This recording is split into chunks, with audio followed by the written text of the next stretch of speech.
If the grain ships stopped, Trajan did not have an army. He had an invasion force on the order of 100,000 men, counting the meals left in their packs. Using a legionary grain ration as a rough benchmark, a force that size could consume something like 80 to 90 tons before the next sunrise. And that was before feeding the horses, mules, laborers, sailors, and drivers moving behind it. Decebalus did not need to destroy every Roman legion. Distance, mud, rapids, and mountain roads could do the work for him. The deeper Rome marched into Dacia, the more its own size threatened to become a trap. But Trajan had spent years preparing the ground.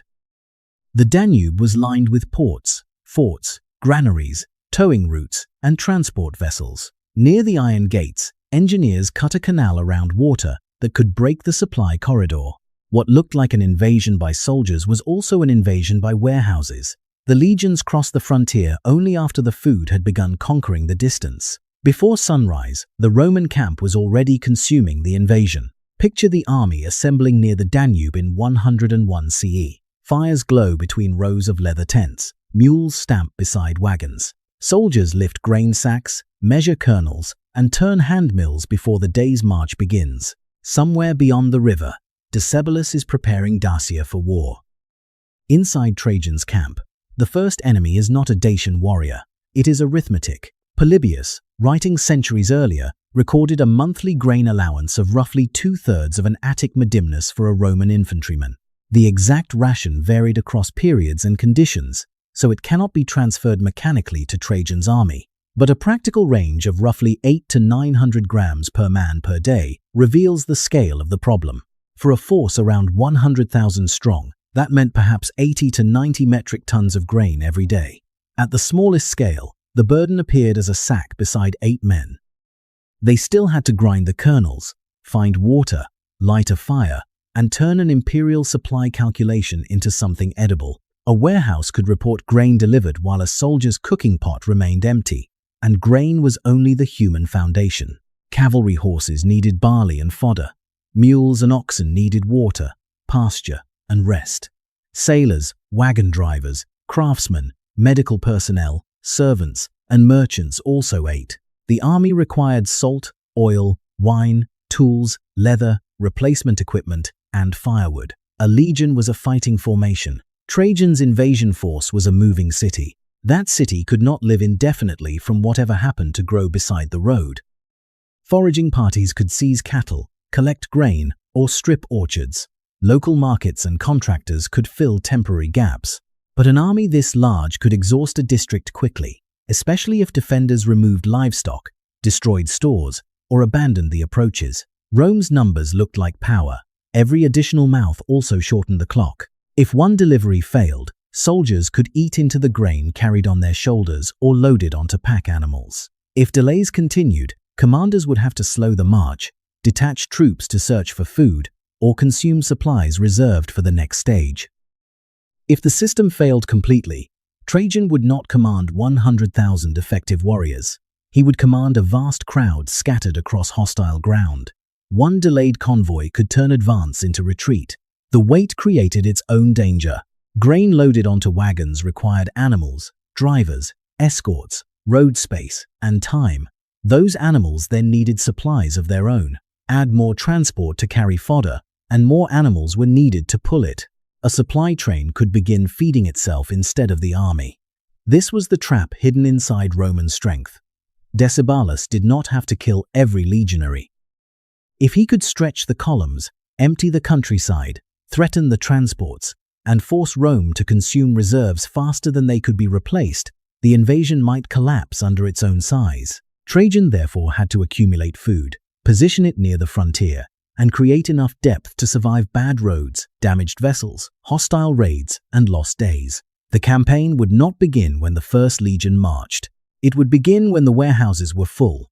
By the time a Roman legionary lifted his shield toward Dacia, someone far behind him had already counted his meals. The invasion could not begin with soldiers simply arriving at the Danube and looking for food. Officials, merchants, contractors, farmers, sailors, warehouse workers, and animal handlers had to move thousands of sacks toward the frontier before Trajan chose the moment to cross. The battlefield began inside a ledger. Imagine a military granary during the final preparations. Outside, carts wait in a muddy yard. Inside, workers carry sacks across a raised timber floor, while an official checks quantities against a wax tablet. Roman granaries found elsewhere in the empire used elevated floors and underfloor ventilation to help keep food cool and dry. Moisture could turn a reserve into mold. Rodents, fire, theft, or a false entry could remove food before the army ever saw it. A sword missing from a storehouse was equipment lost. 1,000 missing rations could delay an entire column. Rome obtained supplies through several channels. Grain might come through taxation, requisition, purchase, allied communities, local markets, or private contracts. The balance changed by region and campaign. That flexibility made the system stronger. If one district produced too little, the army did not have to depend entirely on that district. Collection was only the first step. Grain gathered in the wrong place was almost as useless as grain that did not exist. It had to be concentrated near ports, roads, and crossing points. That created a buffer between harvest and soldier. A barge could arrive late without immediately stopping the campaign. A road could flood. A route could change. The warehouse absorbed those shocks until it emptied. If the depots were not full when Trajan ordered the advance, the army would begin the war already borrowing food from its own future. This was why a Roman fort could be more than a wall with troops inside it. Forts and military bases could contain granaries, stores, workshops, stables, headquarters, and the administrative machinery needed to receive, record, preserve, and redistribute supplies. Civilian settlements, traders, and craftsmen around them extended that network beyond the gate. The empire did not feed its armies through one flawless government pipeline. It combined state authority with local production, contracts, transport labor, markets, and military supervision. That complexity created redundancy, but it also created opportunities for failure. A contractor could deliver less than promised. Wet grain could spoil beneath a damaged roof. A clerk could miscount sacks. Animals could arrive without enough fodder. A depot marked full might contain poor quality supplies or food reserved for another unit. On paper, the army had grain. At the frontier, men could still go hungry. The quantity was relentless. At 80 to 90 tons a day, 10 days of grain approached 1,000 tons. 30 days meant several thousand tons before adding fodder or other provisions. Trajan did not merely need enough food to launch the invasion. He needed enough depth to survive delays after it had begun. The men stacking sacks were building operational time. The official checking a ledger was measuring how many bad weather days the army could endure. Every dry measure stored near the Danube was one more mile Trajan might advance before hunger forced him to stop. Rome's legions were famous because they could march. They could march because the warehouses had moved first. The famous Roman road was not carrying the full weight of this war. It was carrying the final stages of it. Behind the wagons, beyond the marching columns, the heaviest cargo moved on water. The Danube cut across the northern frontier like a defensive wall. To Decebalus, it separated Roman territory from Dacia. To Trajan, it had to become a transport corridor capable of moving grain, wine, oil, timber, equipment, animals, and men toward the point of attack. That distinction mattered because land transport consumed much of the strength it created. A wagon needed animals. The animals needed fodder. The drivers needed food. Wheels broke, tracks turned to mud, and every steep slope reduced the useful load. A river vessel could move bulk cargo far more efficiently. Picture the Danube corridor before the invasion of 101 CE. Forts and smaller installations watch the banks. Harbors and landing places allow cargo to stop, unload, or wait. Towpaths follow the water where vessels cannot rely on wind or current. Grain sacks disappear beneath wooden decks while ropes are passed to men and animals moving along the shore. The system was not elegant, it was physical. Hands tightened on wet rope, sandals slipped against stone. A damaged steering oar could throw a vessel sideways. A snapped towing line could send a loaded transport back toward the current. If one grain vessel was lost in the wrong stretch of river, thousands of daily rations could vanish with it. The hardest section lay at the Iron Gates, where the Danube forced its way through the southern Carpathians. Narrow gorges, rock, powerful currents, and rapids made the river both a route and a trap. Rome had worked on this corridor before Trajan, but before launching the First Dacian War, Trajan spent roughly 2 years improving the towpath and related infrastructure. Near the iron gates proper, Roman engineers created a canal about 3.2 kilometers long to bypass the most dangerous water. At Prahovo, ancient Aquae, a harbor basin supported traffic through the corridor. Along other stretches, sections of road and towing path were cut into the rock itself. This was engineering measured in miles. A canal did not kill a Dacian warrior. A harbor did not capture a fortress, but each removed delay from a supply chain that could not afford many delays. A day saved at the rapids meant grain could reach a forward depot before soldiers began consuming the reserve packed on their shoulders. The Romans were famous for roads. Here, the river was the hidden weapon. The Danube linked collection zones, military bases, ports, granaries, and crossing points. Vessels moved the heavy cargo. Warehouses held it near the frontier. Wagons and pack animals then carried smaller loads away from the water and toward the advancing columns. The network worked like a chain of reservoirs. The river filled the major basin. Frontier depots held the reserve. Wagons released it towards smaller camps. Individual soldiers carried the final supply. Break the chain near its source, and the army starved slowly. Break it near the front, and soldiers could go hungry, while thousands of sacks remained safely stored only a few days away. From the Dacian bank, the visible signs may have looked like construction: boats, timber, ropes, soldiers cutting stone, and new activity around Roman forts. Those works were already shaping the campaign. Trajan was not waiting for the invasion to solve its transport problem. He was rebuilding the route before asking the army to depend on it. By the time the legions approached the river, Rome's first columns were not men. They were vessels loaded with grain. Once the grain left the Danube, Rome's advantage began to shrink. The river could carry enormous weight toward the frontier. It could not climb into the Dacian interior. From landing places and forward depots, every sack had to be transferred onto a wagon, a mule, an ox cart, or a soldier's shoulders. This was where the machine became vulnerable. Picture a column moving north of the river. The route narrows between wooded slopes. Infantry marches ahead and behind the baggage. Pack animals fill the center. Wagon wheels grind into soft ground while cavalry watches the tree line. Polybius described Roman marching formations in which baggage followed the units it served, with cavalry sometimes guarding the sides of the train. His account belongs to an earlier Roman army, but the underlying problem did not change. Supplies had to remain close enough to be useful and protected enough not to become a gift to the enemy. The baggage train was not merely following the army, it was inside the army. That protected the food but stretched the formation. A wagon could carry far more than one mule, yet it needed a usable track and enough animals to pull it. The advantage vanished when terrain began collecting payment. A wheel drops into a rut. The wagon behind it stops. Pack animals bunch together. Soldiers lose room to maneuver. Drivers shout, ropes tighten, and men unload sacks by hand to lighten the trapped vehicle. If the obstruction remains, the delay moves backward through the column. One broken wheel could stop food meant for thousands of men. The animals created another clock. Mules and oxen did not merely transport supplies, they consumed them. They needed fodder, water, rest, and repairs to harness and equipment. If the countryside had been stripped, burned, or exhausted by earlier columns, the army had to carry more feed. More feed required more transport. More transport required more animals. The system could begin using its strength to sustain itself. This was where Dacian geography became dangerous. Plains, rivers, hills, forests, and mountain approaches forced Roman columns onto narrower routes. The deeper they moved, the farther every damaged wagon stood from the vessels and granaries behind it.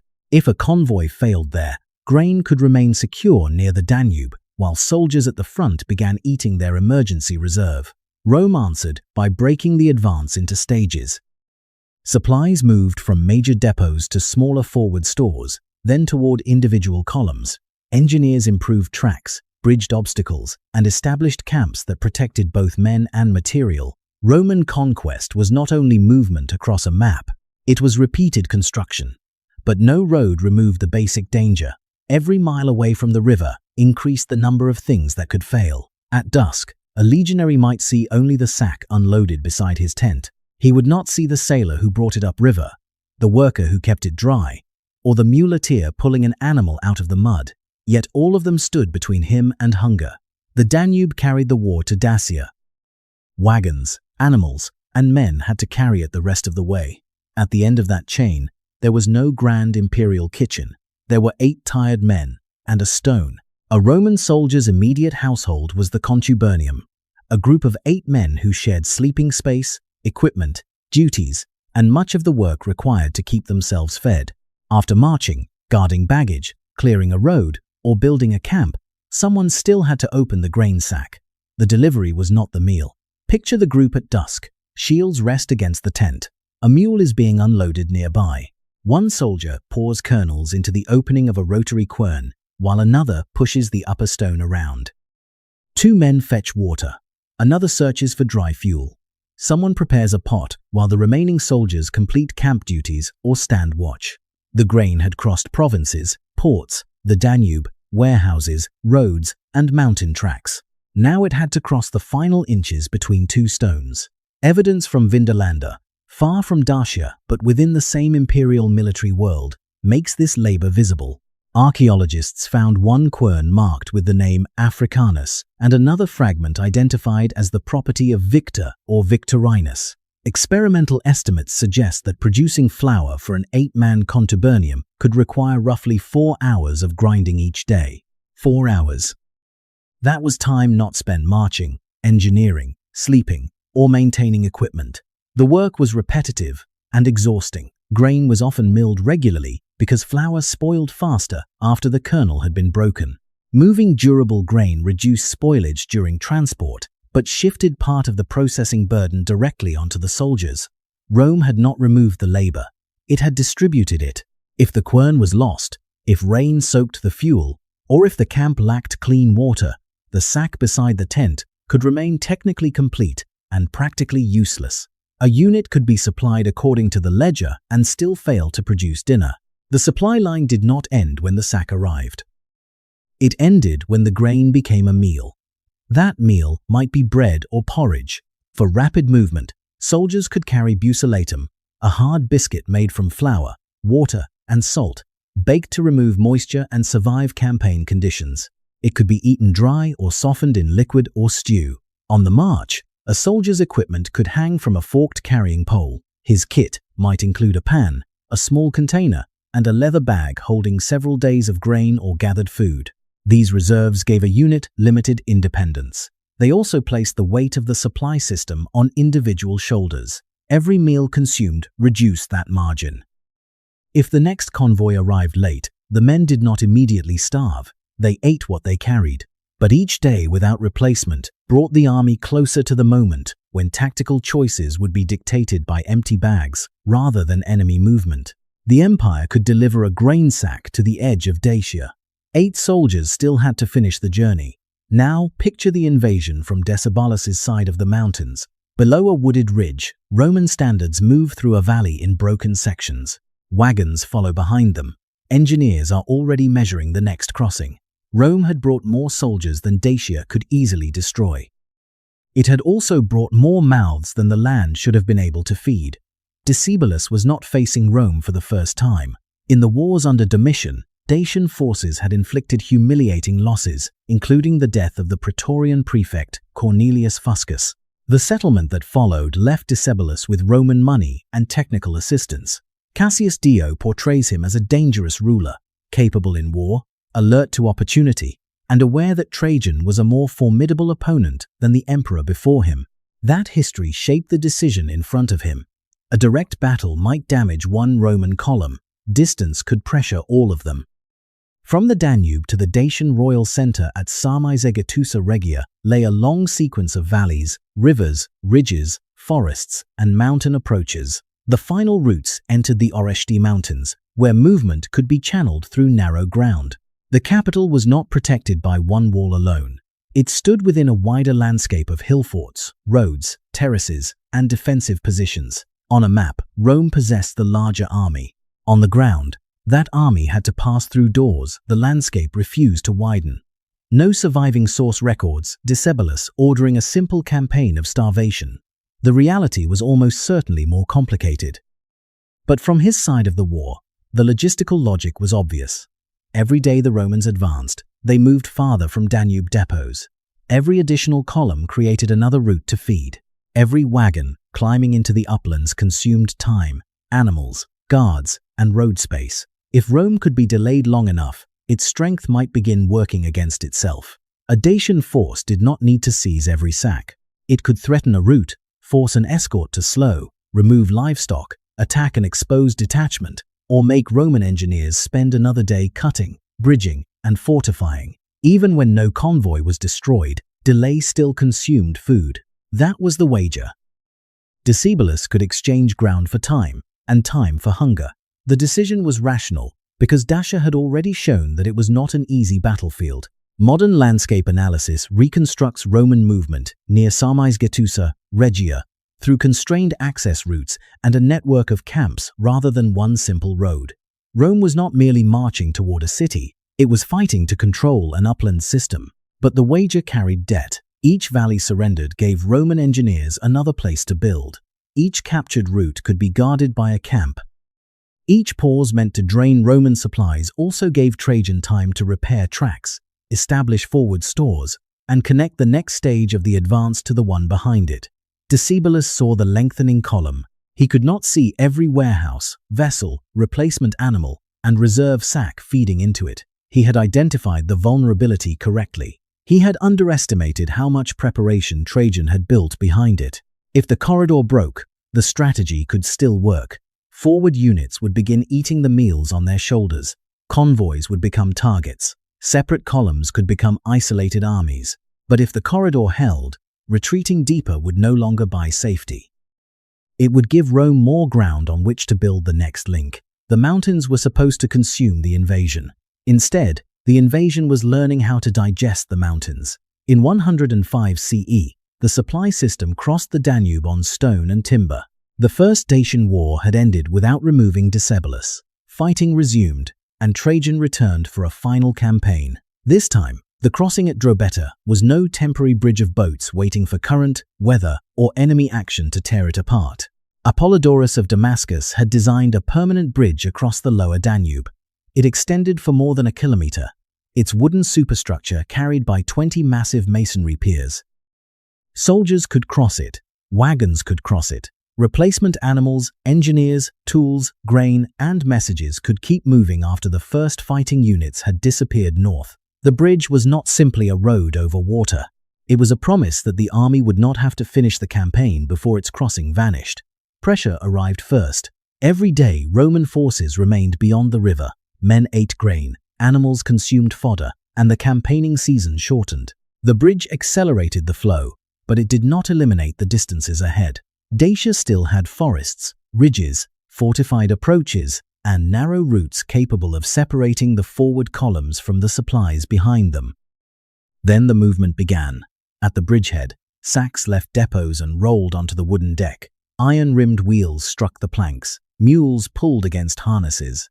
Beneath them, the Danube moved between stone piers while soldiers, wagons, animals, and equipment crossed in both directions. A temporary bridge could help an army enter enemy territory. This bridge allowed a system to keep entering after the army had gone. The vulnerable middle came beyond Drobeta.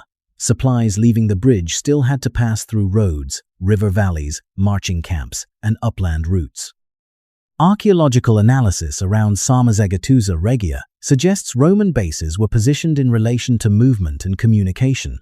Comunicelu may have operated as an important logistical node. Closer to the capital, bases on the Muncelu and Chesului hills affected major access routes. Each camp did more than protect sleeping soldiers. It created a fenced point where a column could halt, receive food, repair equipment, guard animals, and prepare the next movement. A camp made one dangerous night more predictable. A sequence of camps made a mountain route usable, but the last possible failure remained. If the bridge were damaged, if a major depot emptied, or if the road between two bases were cut, the forward force would not disappear at once. It would become something more dangerous, an army still capable of fighting, but counting the meals left in its packs. Trajan would have to slow, concentrate his columns, abandon pressure, or retreat toward the Danube. Decebalus needed one fracture in the chain. Trajan needed the major links to hold long enough. The door began to close when Roman infrastructure kept advancing behind Roman weapons. Roads were cleared. Camps fixed key routes to the ground. Depots shortened the distance between stored grain and the men consuming it. The bridge kept the southern end of the corridor open while bases in the uplands controlled approaches around Sarmizegetusa Regia. Decebalus had exchanged ground for time. Rome was turning captured ground into shorter supply lines. What had once been a long Roman formation exposed inside hostile mountains was becoming a connected sequence of protected movements. Food crossed the river. Wagons reached camps. Camps supported the next march. Rome did not need to make the entire landscape safe. It needed to control one link after another. Dacia's mountains had not disappeared. Roman hunger had not disappeared. Wagons still broke, animals still weakened, and every sack still had to be ground and cooked. But distance was no longer acting alone. Decebalus had planned to trade territory for Roman hunger. Trajan kept delivering food faster than Dacia could deliver distance. By the time Roman bases pressed against the routes around the capital, the great bridge behind them was no longer merely a monument to engineering. It was the first permanent link in the machine that had reached the mountains. By the end of the second campaign, Decebalus was dead. Sarmizegetusa Regia had fallen, and Rome had broken the kingdom that had resisted it for years. The legions received the glory. Stone reliefs showed soldiers crossing rivers, building camps, attacking fortifications, and advancing beneath imperial standards. Trajan's bridge became a monument. The emperor returned with victory, treasure, and a new province north of the Danube, but the campaign had also been decided far behind the final defenses. It was decided in the granary, where an official counted sacks against a tablet, on the towpath where men pulled a vessel through dangerous water, in the mud where soldiers unloaded a trapped wagon, at the bridge where grain, animals, tools, and replacements continued crossing after the fighting units had disappeared into the mountains. Rome did not eliminate hunger. It organized around it. A Roman army could still suffer shortages, grain could spoil, animals could die, roads could fail, convoys could be attacked. Logistics alone did not conquer Dacia. Engineers still had to open routes, soldiers still had to fight, commanders still had to make decisions under pressure. But none of those weapons could remain effective if the food stopped moving. Decebalus had identified a real weakness. Rome's force was too large to live casually from the land. Every mile increased its appetite. Every delay consumed its reserve. The mountains could have turned Roman strength into a burden. Trajan's answer was not to make the army need less. It was to build enough depth behind it that need did not immediately become collapse. That was the hidden Roman advantage. The empire could connect harvests, markets, rivers, warehouses, animals, roads, camps, and individual soldiers into one chain. When one link slowed, another could absorb part of the shock. When the front moved, the network moved behind it. And at the end of that network was the same small scene. 8 soldiers sit beside a tent after dark. One pours grain into a hand mill. Another turns the stone.